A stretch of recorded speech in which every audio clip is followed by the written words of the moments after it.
Dear students, in this class, I am going to start a new topic called combustion.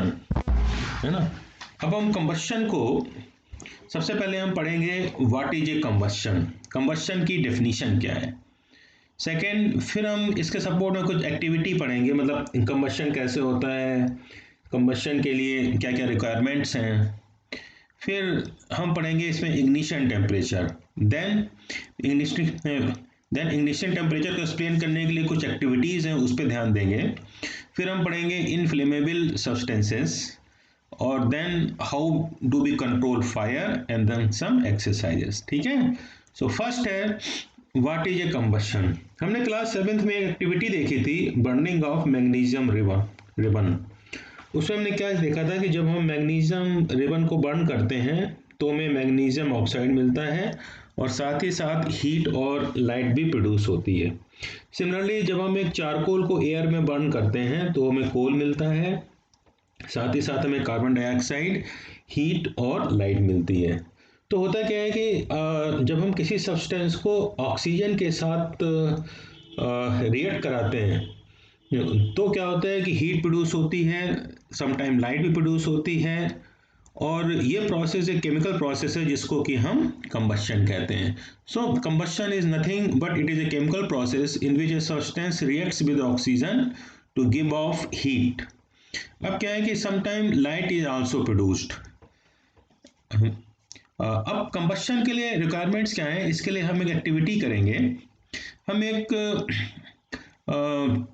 जलती हुई candle को एक table के ऊपर रखते हैं और उसके ऊपर हमने एक चिमनी रख दी. उसके बाद फिर हम क्या करेंगे कि चिमनी को हमने ऐसे रखा, एक दो बुट के ऊपर रखा जिससे इसमें एयर पास हो सके. जब तक इसमें एयर पास होगी ये कैंडल जलती रहेगी. अब हमने क्या किया, हमने इन बुट्स को हटा दिया यहाँ से. हमने जब इन बुट्स को हटाया तो हमने देखा कि ये जो एक्चुअली कैंडल है ये फिल्टरिंग करने लगी, मतलब जो है जलने लगी, बुझने लगी इस टाइप से. ऐसा इसलिए हुआ कि यहाँ से तो एयर नहीं जा रही है, लेकिन अभी भी इस चिमनी के अंदर कुछ एयर है जिससे कि ऐसा हो रहा है. अब हमने क्या किया पार्ट सी में कि हमने इस चिमनी के मुंह को एक कार्डबोर्ड से ढक दिया. जैसे हमने इसको ढका तो यहाँ पे एयर की सप्लाई बंद हो गई और ये जो आपके पास कैंडल है वो बुझ गई. तो हमने से यहाँ पे क्या सीखा, हमने ये सीखा कि कैंडल कब जलती है, जब इसको प्रॉपर एयर मिलती है.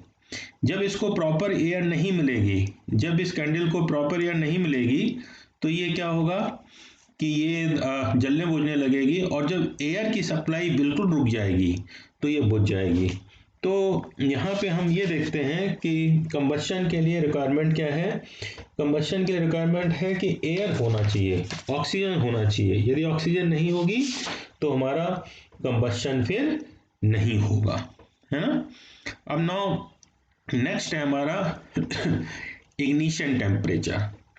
इग्निशन टेम्परेचर क्या है कि the lowest temperature at which substance catches fire is called a ignition temperature. Ignition temperature वो टेम्परेचर है जिसमें कोई सब्सटेंस जो है जलने लगता है ना.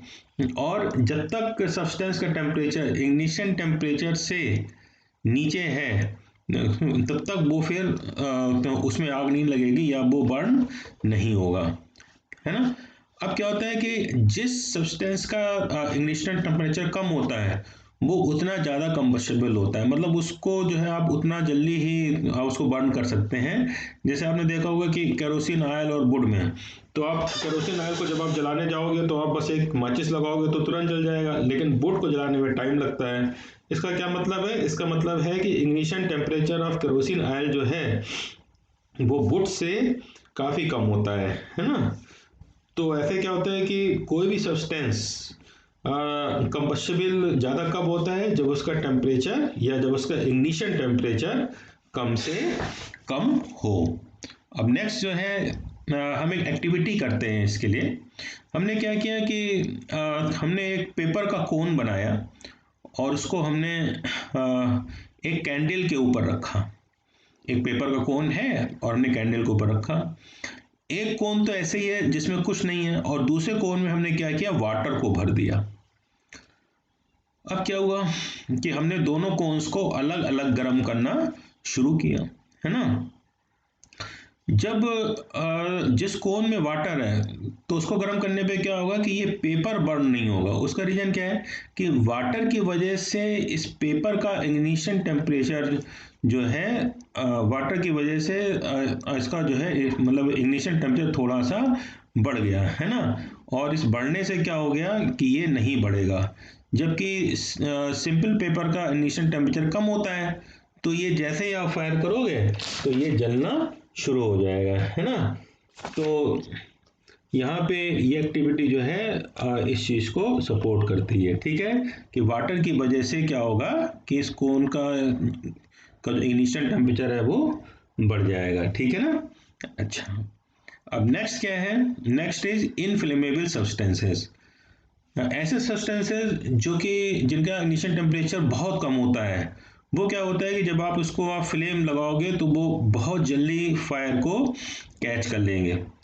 इस टाइप के टेम्परेचर को हम बोलते हैं इनफ्लेमेबल सब्सटेंसेस। जैसे हो गया पेट्रोल, हो गया अल्कोहल, हो गया आपका लिक्विफाइड पेट्रोलियम गैस हो गया। इन सब में आप देखोगे कि आप जैसे ही आप फायर को लगाओगे ये जो है बहुत जल्दी फायर को कैच कर लेते हैं, है ना।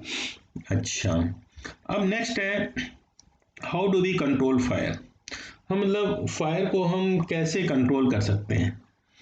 तो सबसे पहला क्या है, water cools the combustible material so that its temperature is brought below it's ignition temperature. Water को अभी हमने देखा लास्ट एक्टिविटी में कि यहाँ पे जब पेपर में जब हमने वाटर भरा तो यहाँ पे ये पेपर जला नहीं, जबकि क्या हो गया कि ये वाला पेपर तुरंत जलने लगा, है ना। तो इसका क्या मतलब था कि वाटर ने इसके इग्निशन टेम्परेचर को बढ़ा दिया जिससे कि ये पेपर नहीं जला। तो हम वाटर की हम एक्चुअली जो है इस प्रॉपर्टी को यूज़ करते हैं कि वाटर क्या करता है कि कंबस्टिबल मैटर को कूल कर देता है जिससे कि उसका इग्निशन टेम्परेचर बढ़ जाता है, ठीक है ना। उसका उसका इग्निशन टेम्परेचर बढ़ने से क्या होगा कि वो आसानी से फायर नहीं कैच करेगा। दूसरा क्या है, जो वाटर वेपर होती हैं वो कंबस्टिबल मैटर को सराउंड कर लेती हैं। अब वाटर वेपर जब कंबस्टिबल मैटर को सराउंड करेंगी तो क्या हो जाएगा कि जो उस मैटर को एयर मिल रही थी, एयर की वजह से कंबस्शन होता है, तो ये वाटर वेपर क्या करती हैं कि सप्लाई ऑफ एयर को कट कर देती हैं, और जब सप्लाई ऑफ एयर को कट करेंगी तो इसमें आग नहीं लगेगी। तीसरा क्या है कि हम फायर एक्सटिंग्विशर्स को यूज करते हैं। और फायर एक्सटिंग्विशर्स का भी क्या काम है कि ये फायर एक्सटिंग्विशर्स जो होता है वो जो है अरे सप्लाई ऑफ एयर को काट देता है या फिर फ्यूल का टेम्परेचर जो है डाउन कर देता है, ठीक है, या दोनों काम करता है। तो यहाँ पे क्या है कि हम इस टाइप से कंट्रोल कर सकते हैं। एक चीज़ और है कि यहाँ पे फायर एक्सटिंग्विशर में क्या होता है, फायर मतलब एक्सटिंग्विशर्स में CO2 होता है। अब अगले CO2 क्या होता है कि CO2 जो होता है वो आपका हाई प्रेशर पे सिलेंडर में भरा होता है।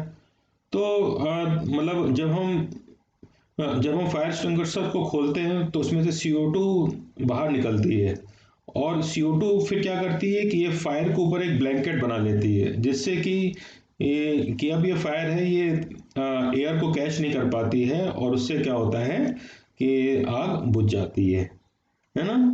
अच्छा, अब नेक्स्ट जो है आपका नेक्स्ट कुछ एक्सरसाइजेज है। पहले एक्सरसाइजेज है कि burning of wood and coal causes.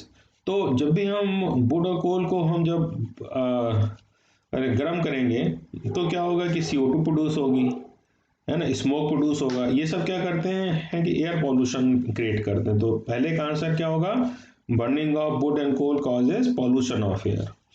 Second है कि जो liquid fuel used in homes, अब उसमें लिक्विड फ्यूल कौन सा होता है, आप बोलोगे कि LPG है, लेकिन LPG तो गैसियस फ्यूल है ना। LPG होता जरूर लिक्विड के फॉर्म में है, लेकिन वो जो है जब बाहर निकलता है तो हाई प्रेशर में निकलता है जिससे कि लिक्विड वो गैस में कन्वर्ट होता है। तो हम LPG को बेसिकली गैसियस फ्यूल की कैटेगरी में लाते हैं। लिक्विड फ्यूल होता है केरोसिन, तो हम होम्स में कौन सा यूज़ करते हैं, केरोसिन। तीसरा क्या है, fuel must be heated to dash dash dash before its start burning. कोई भी फ्यूल या कोई भी मैटर तभी बर्न होता है जब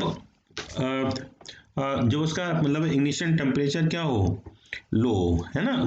तो हम क्या करते हैं, पहले फ्यूल को हम हीट करते हैं और उसको उसके इग्निशन टेम्परेचर तक ले आते हैं। जब इग्निशन टेम्परेचर तक उसका टेम्परेचर हो जाएगा तभी वो उसमें बर्निंग होगी।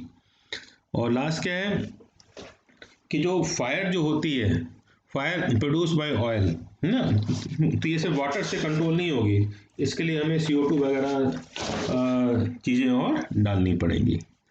नेक्स्ट जो है, explain how the use of CNG in automobiles has reduce pollution in our cities, है ना। तो अब क्या होता है कि जब CNG हम यूज़ करते हैं ऑटोमोबाइल्स में, तो उसके बहुत से फ़ायदे हैं। पहला फ़ायदा क्या है कि CNG एक क्वालिटी फ्यूल है और उसके कुछ बेनिफिट्स हैं। पहला बेनिफिट क्या है कि ये लेस कार्बन डाइऑक्साइड और carbon monoxide, sulphur dioxide, nitrogen dioxide produce करता है। इससे क्या होता है कि किससे ना, तो फिर जब CO2 और CO ही मेन फैक्टर्स हैं ग्लोबल वार्मिंग और एसिड रेन के लिए, तो जब CO2 और CO ही प्रोड्यूस नहीं होगी तो फिर ग्लोबल वार्मिंग या एसिड रेन भी नहीं होगी। दूसरा क्या होता है कि ये जलने पे कोई भी रेजिड्यू नहीं छोड़ता है ना, मतलब कोई भी अपने पीछे कोई ऐसा पदार्थ नहीं छोड़ता है जिससे कि फिर बाद में आगे चल के पॉल्यूशन क्रिएट हो। तो मतलब CNG की वजह से हमारे सिटीज़ में पॉल्यूशन जो है काफ़ी कंट्रोल हुआ है। तो यहाँ पे हमने फिर मैं मतलब एक बार आपको रिवाइज करा दूँ कि कंबशन क्या है। Combustion is a chemical process in which a substance reacts with oxygen to give off heat, है ना। और कंबशन में क्या होता है कि लाइट भी प्रोड्यूस होती है, या तो फ्लेम के फॉर्म में या तो ग्लो के फॉर्म में। इसके लिए हमने एक एक्टिविटी भी की थी। एक्टिविटी को मैं एक्सप्लेन कर चुका हूँ वीडियो में, है ना। यहाँ पे सप्लाई ऑफ एयर है इसलिए कैंडल जल रही है, यहाँ पे एयर की सप्लाई रुक गई है तो कैंडल जलती है फिर बुझती है, और यहाँ पे पूरी तरीके से एयर कट ऑफ हो गई है तो कैंडल क्या हो जाएगी, जलना बंद कर देगी। फिर इग्निशन टेम्परेचर होता है। इग्निशन टेम्परेचर क्या है, the lowest temperature at which substance catches fire is called ignition temperature. Ignition temperature को दिखाने के लिए हमने एक एक्टिविटी की थी। हमने 2 कोन लिए थे, एक में पानी भरा एक में नहीं भरा। वाटर के भरने से इसका इग्निशन टेम्परेचर बढ़ गया, जिससे कि इसमें आग नहीं लगती है और इसमें फायर लग जाती है। फिर हमने पढ़ा इनफ्लेमेबल सब्सटेंस, ऐसे सब्सटेंस जिसका इग्निशन टेम्परेचर बहुत कम हो और जो इजिली फायर को कैच करें उसको बोलते हैं हम इनफ्लेमेबल सब्सटेंस। फिर क्या है, how do we control fire. Fire को कंट्रोल करने के लिए यहाँ पे कुछ मेथड्स हैं, मतलब हम पानी का छिड़काव कर सकते हैं, हम फायर एक्सटिंग्विशर्स को भी यूज़ कर सकते हैं, और हमने फिर बाद में कुछ क्वेश्चंस किए। Thank you.